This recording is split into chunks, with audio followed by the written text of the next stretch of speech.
the Sanskrit Podcast, where the ideas of ancient India meet the modern world. I'm Shobha Narayan.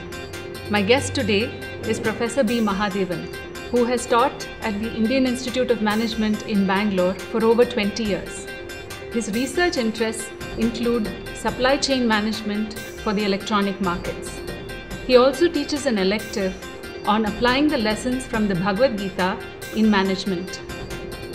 The course, says Professor Mahadevan, tells us how religious, spiritual and secular ideas coexist in the Gita and how these ideas can be used to address issues that we face in contemporary society in a wholesome manner.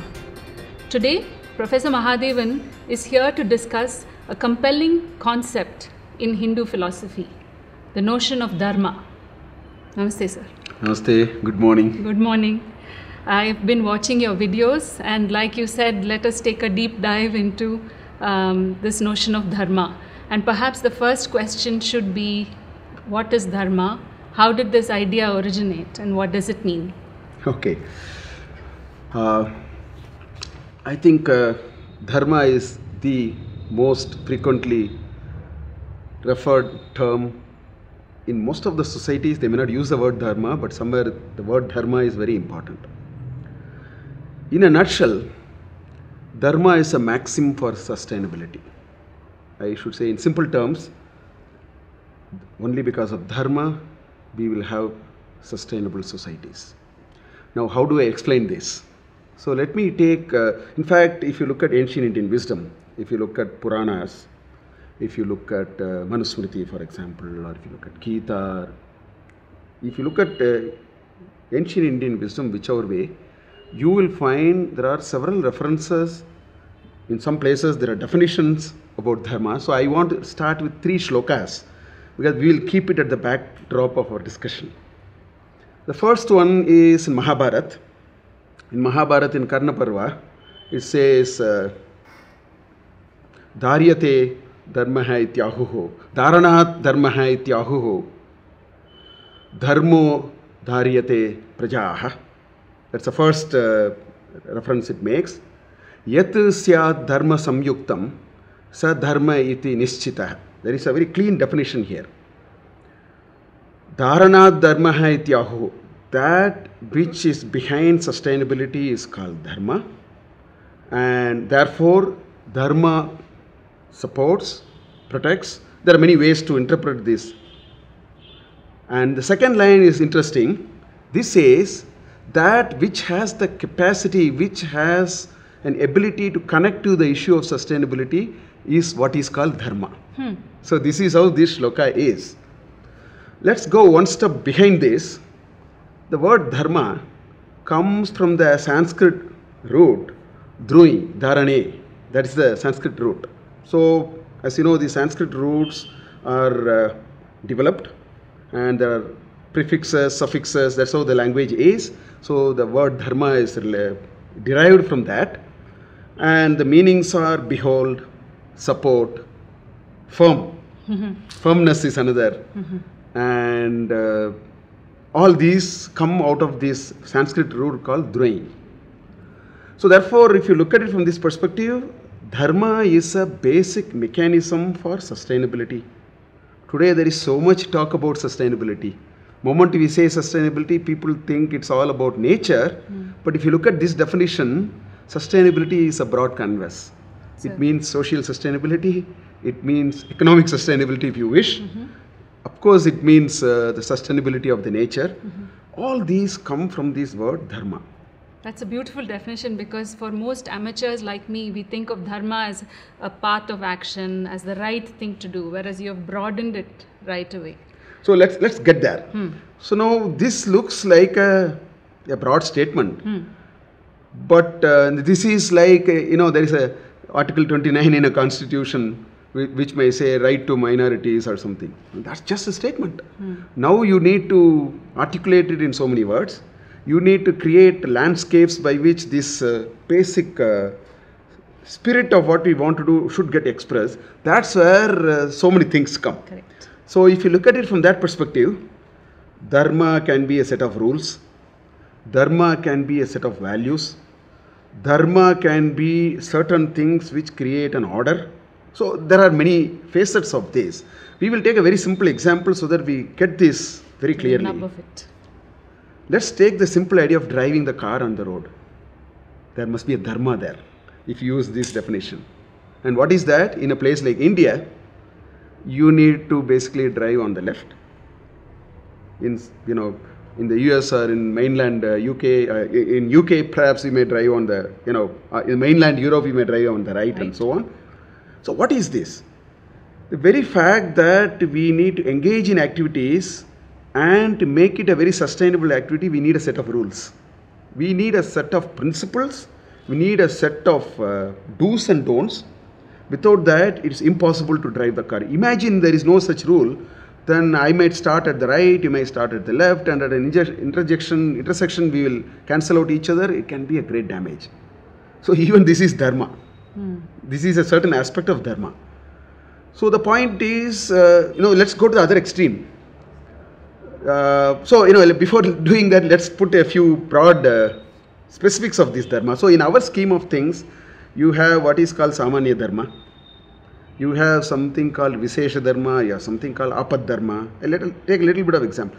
Ahimsa Paramo Dharma is a maxim again. It's a Samanya Dharma. No matter whether you of your gender or your religion or your nationality, Ahimsa Paramo Dharma says that non-violence is important. It's a very important, sustainable idea. And you don't need too much of thinking to understand it. The simple question you need to ask is, how many of us want to be treated violently? How many of us want to be inflicted with violence? The whole world will shake the head and say, I don't want to. So if every one of us say that, it applies to everyone on the other side also. If I don't want to get afflicted by violence, it's a simple logic to extend to say, therefore, there is no way I can inflict violence on somebody else. So it is all an interdependent, mutually balancing act, and in some sense this is the only way we will continue to live. Otherwise, if this rule was not there, anybody can unleash any kind of violence which no religion, no society, no gender, no age group will accept. So this is called a samanya dharma. These are again ideas of sustainability. Only we have a few rules like these, things are going toward speaking truth. Satyam. In Indian Sanskrit we say Satyam. Now how many of us want to be lied? Nobody wants to be lied on or lied upon or whatever. Therefore you cannot lie to others. So we need to extend this logic in a simple ways, and then we will come with a set of codified rules of sensible living. So that is the samanya dharma. Then you have a vishesha dharma. So this is all for general living. Now, maybe we can discuss it later. I just want to introduce this idea. Now I am a CEO. I am a doctor. So I can't carry the idea of violence and say I will not cut I have to do open heart surgery. So therefore cutting, somebody's heart, tearing it open means a lot of blood. Oh, this is all violence. I will not do it. We can't say that. Correct. Nor soldiers will say, oh, I can't fight a war. This is all inflicting violence. So we need to understand this, the scope of dharma, the meaning of dharma has a context, and we have to lay broader principles and broader ways by which we can percolate the principles. So Vishesha Dharma are dharmas related to a set of activities, a set of roles, and in modern organization parlance, we call these as responsibilities, entitlements, power and position, freedom to take decision, which can have a little bit of an issue. All these are part of Samanya Dharma. But all of them must still draw from the maxim that the action that we take must be sustainable. We'll talk about it in some detail. Then you have an Apad Dharma. There are certain prescribed behavioral norms which are okay when there is a huge crisis. If you take an Indian way of living, for example, there is a certain respect towards towards ladies. There is a respect, there is a reverence, and so on. Normally, we don't freely mix physically. It is a societal, we have a certain set of ideas, norm. Now that doesn't mean there is a house burning There are a couple of ladies inside. I cannot say, oh, it is not correct to touch this lady, nor the lady should say, I should not touch a person of the other gender. I am taking a small example. Point is, in crisis, there are ways by which you are allowed to trespass or overstep, if I have to use a word like that. The bounds of duty. Bounds of duty asks you to do a few things. So these are collectively, I would say, dharma.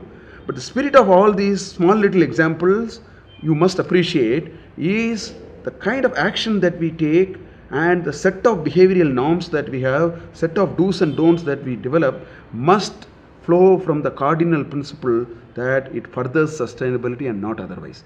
That's a yardstick for calling something as dharma. But dharma is a little bit more nuanced. Many of the things you said, Professor Mahadevan, is like the Hippocratic oath of first do no harm, or the Christian notion of turn the other cheek, don't be not violent to others. But my view, again, as I would like to know as an amateur, dharma is a little bit more nuanced than that. So if we go towards the course that you teach in management, I think a leader, as they say, politics is the art of the possible. So how does a leader do no harm or do the ahimsa, but at the same time you are forced to make tough choices? So can you talk about dharma as in management and Yes. how you make these choices? So when you talk of dharma in management, we are bringing a whole body of knowledge called Vishesha Dharma. It's context. There is a set of things to be done and you are expected to be part of a certain thing. Let me take a simple example. Let's say I am the CEO of an organization. Should I fire somebody or not? Now, you can bring different definitions of dharma, and if you don't have clarity, at best it can be a very confusing thing. Correct. For instance, if I fire this person, the first thing I can say is perhaps he may go jobless. I have inflicted a certain kind of a violence on him because I have hurt him. I have made him, I put him in a very bad situation. So it's very easy to say, this is against dharma, maybe I should not do it. Now this is where we have, so the point is, the decisions that we take, the yardstick for that are not emotions, are not small little things, immediate things that we see. What is sustainability? The way we define sustainability is that which is living long, that which is for the overall common good. Anything which is not for the overall common good can never be sustainable. Anything that doesn't live too long is also not sustainable. So this CEO, for example, the decision to fire someone out of the job must be governed by a larger principle of, by doing this firm will continue to live. Maybe it may not generate employment in the next 2 years. It may generate twice employment by being more valuable to the society a little. We need that clarity of thought. So that is why it is always important to benchmark and yardstick many of the decisions that we take in the world of Vyavahara, in the work that we do, with this yardstick of dharma, which says, are you really addressing sustainability or are you vitiating sustainability? Look at the other possibility. Oh, this person, I should not hurt him. I should not fire him because otherwise he will lose his job. I will lose my job 2 years from now. Because it's not only that he will lose the job, 500 of us employed in this company will lose our job. So I think we need that larger understanding of this framework. Okay. That's why the notion of sustainability is so critical to dharma. How is this different from Jeremy Bentham's utilitarian philosophy that says greatest good for the greatest number? But dharma is not about greatest good for the greatest number. It is a little bit, is it a little bit more nuanced than that, or is it that, would that be a fair? I wouldn't put both of them as the same because greatest good to the greatest number still brings a certain notion of exclusivity. Because when you say the greatest good for the greatest, there is a consumption Correct. message it's a here. market-oriented thing. There's a consumption message here. So that presupposes, in fact, our concept of sustainability is Sakala Jiva Rashi. Why do you think only about human beings? That is why this sustainability includes social sustainability, environmental sustainability, and economic sustainability all put together.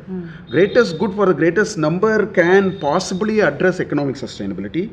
To a great measure, perhaps it may address the social sustainability, but not the generic. That's why Dharma, I never wanted to prefix it with social or environmental, or it is all put together. In fact, today's problems with business, I sometimes used to say, it may appear a little harsh, but sometimes I used to say that business is, it appears that they are at war with nature.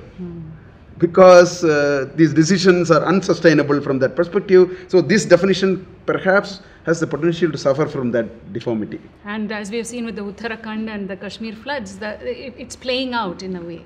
Absolutely. It required 3 hours to reverse the clock to 1869. As you have said in your articles. Yes. Can you talk a little bit anecdotally about how you use Dharma as you in your work? As a dean, as a professor, as an entrepreneur? Okay, so first let me take myself as a teacher. Now I teach a course and I lay down a few rules. I tell my students that if the class is 8 o'clock, you can come up to 8:02, maybe 8:03, but I never close my doors. So the rules of the games are like, these are all part of Vishesha Dharma, if you ask me. It's very important. If I have to make meaningful business at the end of the day in work, but if you want productivity in work, meaningfulness in work, you need Dharma. And they are all Vishesha Dharmas. Now the question is, what happens if there is such a attitude on the part of the students to walk in at any time? I can say, I cannot inflict damage, I cannot hurt sentiments. No, that's not what it is. I think Dharma in this perspective, in all Vishesha Dharmas, Dharma is all about setting a set of principles which doesn't violate sustainability. You can't set arbitrary rules and say, as long as I follow the rules, it is Dharma. Always I should draw from the rule of sustainability, expecting that students come in time and transact business in a particular way is a very sustainable idea in the long run. Therefore, once you put it, then you can be operating in that, set of things. Let us take another example. I was the dean of IA in Bangalore for 3 years, and there are a lot of decisions, let's say, typically administrators take. Now, there can be any number of employees who come and plead. In fact, they might not be working to the requirements. They might not perhaps be in time and doing things in a very productive sense. But when you confront them, or when you not necessarily confront, when you have a discussion as a head of the institution of administration, you have a responsibility to protect this Vishesha Dharma. It is quite possible that they may have 100 reasons to justifiably say, my father was sick, this thing happened, that thing happened, I am not well. Now the question is, what aspect of the Dharma you have to bring in there? Now if you say Ahimsa Paramo Dharma, that is a much larger principle, and by asking him to take out his salary, delay his promotion, or even ask him to go, I have not inflicted violence in that parlance. Because this is not the kind of violence that Ahimsa is talking about, but it ensures that this system is sustainable. Otherwise, if I melt down for everything, it's chaos. So Vishesha Dharmas require certain discipline, certain behavior. So in that perspective, Dharma means norms of behavior, rules which doesn't vitiate or cancel out the larger principle of sustainability. Once they are laid out, I think it's important that we go after it. In this situation where you're discussing it with an employee, your Dharma, you have taken the stance that you are looking at the sustainability of IIM Bangalore. Do you make exceptions? I mean, after all, a leader is all about choosing when to make exceptions. And what yardstick do you use to give, this is a particularly specific case where an exception can be made? How do you make those decisions? No, I think exceptions are very, very important. In fact, that's the reason the discussion of Dharma is quite complicated, because leave Dharma for the moment. There is a manifestation of Dharma I can talk about. There is an Income Tax Act 1961. To me, that's also a version of the Vishesha Dharma. Now, how do you interpret these sections of the Act? Then you write a very detailed book, Guide to Income Tax Act, detailed notes and all that. Even that is not sufficient. Then you bring what is called case laws. Which means, how do you apply section 10A of Income Tax Act and give an exemption to your trust asking for an exemption? Rules are there, detailed notes, the rules are explained in so many ways. There are case laws. Still, that's the charm of administration. You will go through a process of making sense of it and taking a position. So therefore, this discretion is not ruled out in the context of Dharma, the way I have understood. But the point is, there are some principles required. For example, exceptions are required, but exceptions must have a great sense of logic and again sustainability. For example, if this person says, I fell sick, I think as a good administrative thing, I would have, exceeded from my normal understanding of administering this Dharma. I would ask him, don't worry, it's all right. Maybe I may do it for the first time. The second time may not do it. Okay. So that logic must come in. And why am I doing now for the second time? This call of sustainability is weighing me more than the emotions that I must have as an administrator. So I think it's all about understanding that we need to be very emotional. I mean, in the sense we need to understand emotions, not emotional. We need to understand emotions, but we must understand temporarily stepping out of the dharmic prescriptions is perfectly sustainable, but doing it every now and then will be a very unsustainable, that's why Manusmriti in his maxim says, Dharma eva hato hanti, dharmo rakshati rakshitaha. Dharma rakshati rakshitaha. Dharma will protect who protects him. In other words, if you are generally able to on course in the Dharma for 99.99% of the times, it will say, I am making this whole thing sustainable. That's why it is protecting you. On the other hand, if you get too weak-minded, too emotional, you are too all that, and you step out every now and then, the path will be lost. Dharma hanyati hata. One who destroys Dharma, the Dharma will get back and destroys him. That's how you wind the clock by 250 years in 3 hours. That's what it says. So, what is it trying to suggest? It is not a very tight rope walk, but you can't keep deviating every now and then. That's even in our modern parlance, that's called bad administration anyway. So, implicitly, what are we saying? Generally tread on the path of Dharma. Use a lot of understanding and little bit of discretion and past knowledge and use it as the basis to temporarily step out and step in. I think that's how to handle that kind of issues. How does Dharma help us in our multiple roles that we play of parent, student, administrator? The work-life balance is a huge issue here. I think it's very important. I used to think about it when I was the dean. I will narrate one perhaps anecdote or one experience I have gone through. When I go and sit in the dean's office, when the class 4 employees, maybe sweepers, they come and they say, sir, we don't have enough salary, we don't have this, this is the normal question they keep asking me. Absolutely. And it's better they ask the number one in administration. There is a possibility something happened.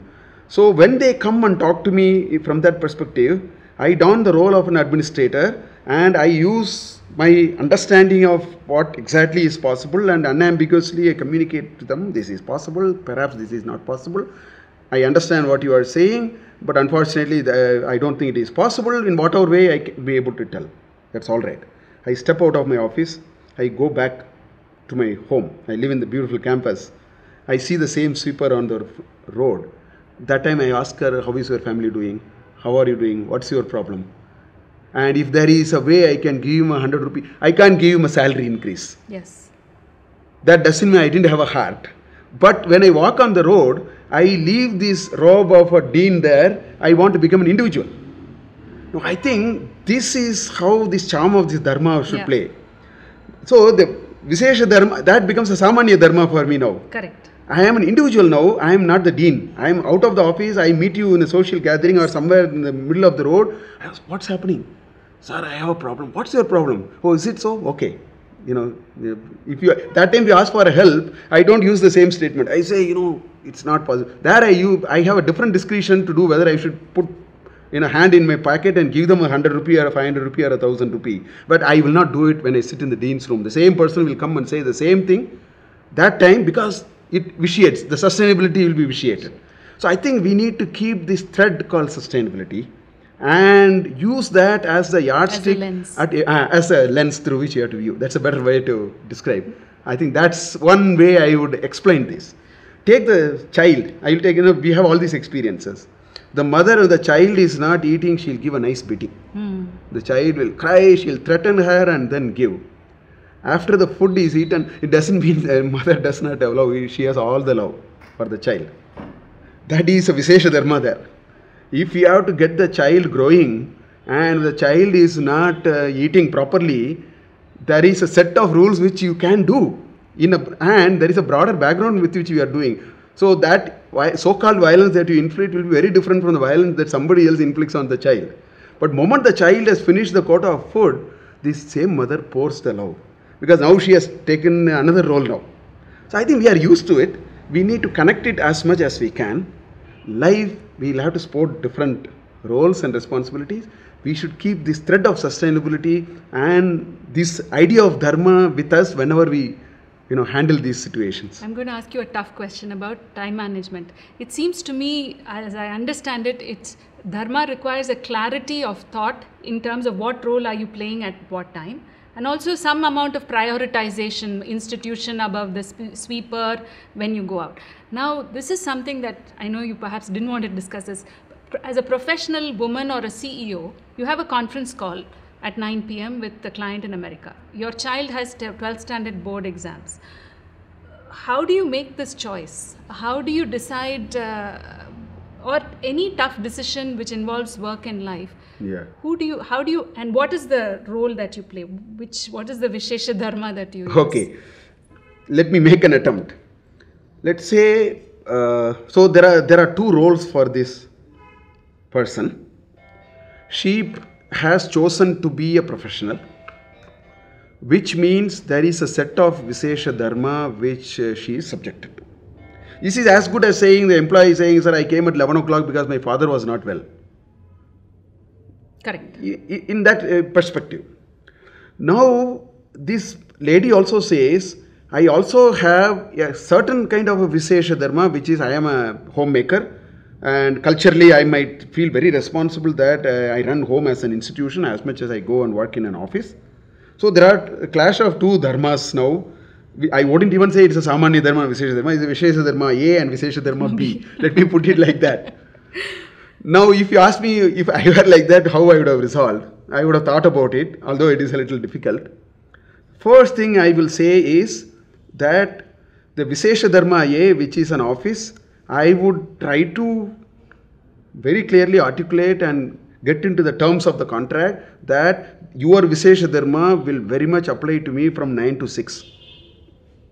If that's not the terms of the trade, either we will have to shake hands or we will have to do something else. But why are you saying, ladies, I have that problem. Do I teach? In fact, as a principal, I never bring any office work home. For some reason, I practiced it from the age of 27 when I became a professor. Because I also have the same problem. My daughter asks me, can you discuss this with me? My wife says, can you do me a little bit of help? And I tell her, no, you see, I have a class tomorrow. I have an interview tomorrow. I have to sit down and prepare. How do I resolve it? I think it's very important. So, if you take a strong position here, the time management will fall in place. I look at it the other way. It's all by saying, I have a Vishesha Dharma A, I have a Vishesha Dharma B, or a Samanya Dharma, whatever. First of all, I will say, I will be extremely honest. 9 to 6, I will, unless in very extreme situations, they are Apad Dharma. Then there comes a third, yes. I'm not getting there. So I will say 9 to 6, I will do the honest, best possible work. My heart and soul, everything is with you. 6 o'clock when I leave, I will not take home. It's all that I have an equal responsibility and a feeling and a strong thing, because I am talking of a larger sustainability. While I am interested in sustainability of the place where I work, because that also contributes to my sustainability, I am talking about social sustainability, which is also part of me. I am not just a person who works for salary. I think that kind of clarity might help. That kind of a clarity might feed into what I call as time management. I'm not saying we'll solve this problem 100%, but I think for a vast majority of situations, we may find a clarity of action. Very clearly, we will say this job doesn't meet with me. It's nothing to do with me or you. I think it's this clarity which tells me I will now look at something else. And while, because I'm also feeling guilty that I'm unable to, for example, the organization's dharma is this, and if I'm not able to adhere to that, then I am making a choice. As much as the organization makes the choice, it is very important we make that choice. Perhaps that clarity sometimes might, to a large extent, address this problem. Correct. Last few questions. Dharma, I don't know if you read Guru Charan Das's book, The Difficulty of Being Good. One line there that was very unsatisfactory to me is Dharma is subtle, which is supposedly uttered by Bhishma. What does that mean? Dharma is subtle. It's sort of, I find your sustainability concept easier to grasp, but Dharma is subtle is said in the context of I cannot protect Draupadi because Dharma is subtle, which is a cop-out. What is your take on this? Well, anyway, that specific reference I will get out because unless I read it in fair amount of detail. But I am able to appreciate the statement Dharma is subtle. It's as good as saying Section 10A of Income Tax Act is subtle. To me, it is very subtle. What I mean by that is, while I know the axiom, I know the governing principle, when I get into a multitude of situations in which Dharma is for reality. It's not for writing a textbook and putting it in a puja room and then do puja. That's a great idea. Yeah. It's for action. Dharma is required only in the world of Vyavahara. In the world of Paramarthika, in Ashraya, you don't need Dharma. Dharmotitaha, that is beyond Dharma. Dharma is required only when multiple entities, multiple situations, multiple contexts evolve. Otherwise, we don't need Dharma. If you are not going to drive a car, I don't have to know the rules of the game. It's like that. So therefore, that is what makes it subtle.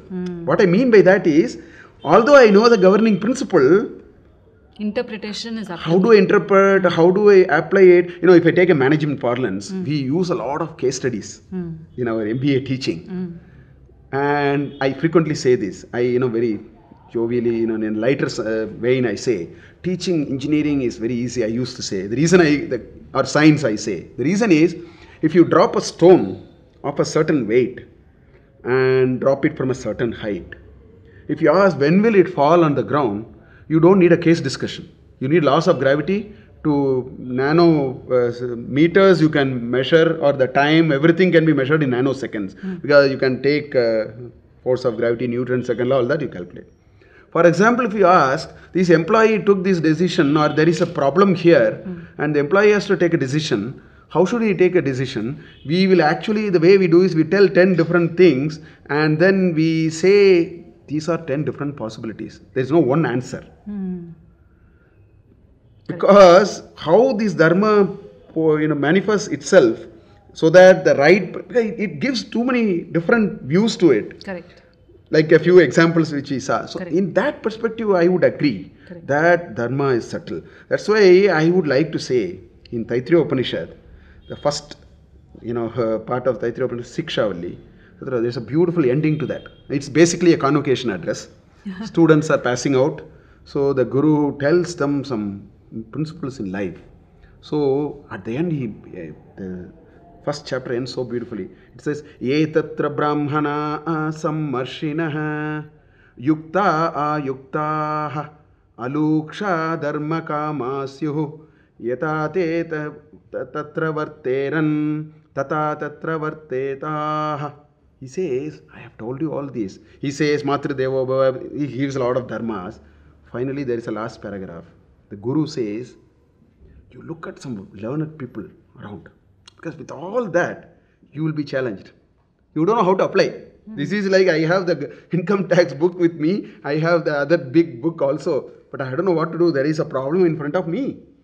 I can read. So he says, Yuktaha, Dharma Kamasyu. They are all people here who have grey matter. And look for people who have wisdom. Look for people around you in the society and see what they are doing. Do like that. Yatateshu varteran, tatateshu vartetaha. So you maybe have this dilemma. You call it as ethical dilemma or dharmic dilemma or whatever. So he says, try to use these cardinal principles. Sometimes you may still have a little bit of a challenge. Look around and take wise counsel. And that's why it is an art in that sense. Correct. Absolutely. But the art must be guided with clarity And this principle of sustainability, that can never be lost sight of. The only confusion I can have is, how do I make sure that finds its expression in a decision that I take? That's why we need a little bit of experience, and that's why we need wise people around us. That's what he says in Taittiriya Upanishad. I think there is a lot of merit in that statement. Correct. I don't think we can end at a better stage than this with that beautiful shloka. Thank you, Professor Mahadevan. I think this is an ongoing conversation to understand Dharma. Thank you for talking. Thank you, Shobha. It was a very good discussion. I think it made me also reflect a little bit on some of these nuances of Dharma. Thank you.